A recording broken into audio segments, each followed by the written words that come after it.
We are sort of halfway along the Wellington River, and the Wellington River is a sort of alpine or subalpine tributary of the McAllister River. We're here just below the Great Divide, basically. These rivers start here and head down towards the Gippsland lakes. The willows in these remote headwater streams often come from historical sort of patches. So we look at it now and we think it is pristine, but it's not. There was often a lot of mining, a lot of agricultural runs, cattle runs, even foresters, and people at different stages thought, oh, you know, I'll plant a willow tree at this campsite. Basically because when willow trees establish, they form what we'd call a monoculture, and because of that they basically shade the banks out so significantly that understory species such as rushes, sedges, native herbs, those types of things can't grow because it can't get any sunlight. So basically beneath the willow trees there's no vegetation. They grow really fast.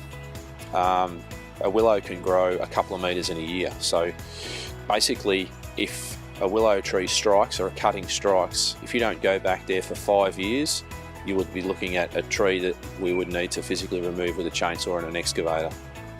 What we have here is the natural recovery of a gravel bar after a flood. We've got sedges and we've got young manigums.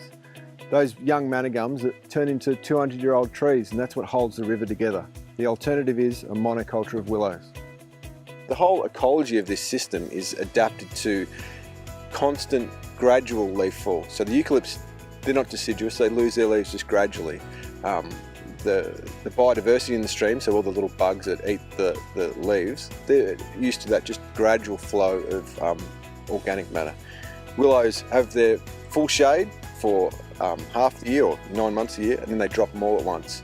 So particularly low flow time, so if we were here a month ago, the Wellington River was in very low flow conditions, almost reduced to pools. If you dump a year's worth of willow leaves into that pool, what you get is reduced oxygen in the water, and you often get like the death of all the associated invertebrates and fish life and things like that. The thing is, we need to maintain these river reaches as willow free, because if there's one or two here, exponential growth means that can double into the first generation. Every twig turns into another willow. You get that growing and growing, and then it becomes very quickly, within a decade, thousands of willows. They fall over, their branches touch the water, and then they'll shoot again. And so often what you end up is with clusters of heavy willow in the middle of the stream. So they'll literally grow in the water. You get a couple of generations of that, and after 2 decades, the whole centre of the stream is willows. And so what does the river have to do? The river has to go around. And particularly in the flood, it goes around and you get eroded banks falling in. Well, basically as the crew walk along, they carry a drench bladder. Instead of drench we have Roundup.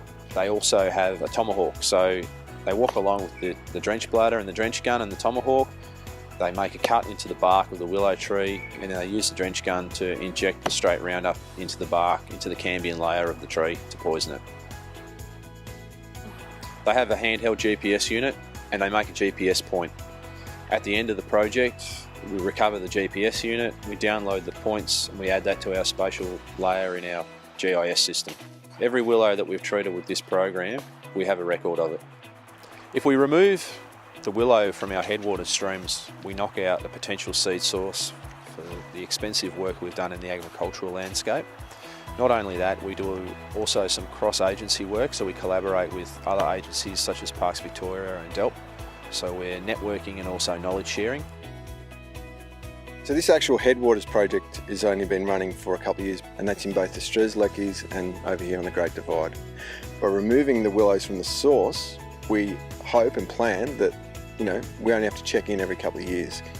If we allow those rivers to become fully infested with willows, which will happen inevitably, it will, you know, be impossible to control. The costs of working in these remote areas are high enough as it is just to get, you know, 1 or 2, but to get thousands, it'll never happen. So if we want our rivers to keep looking like this, then we just need to invest a little bit of time now, a little bit of money, and keep these rivers the way they are.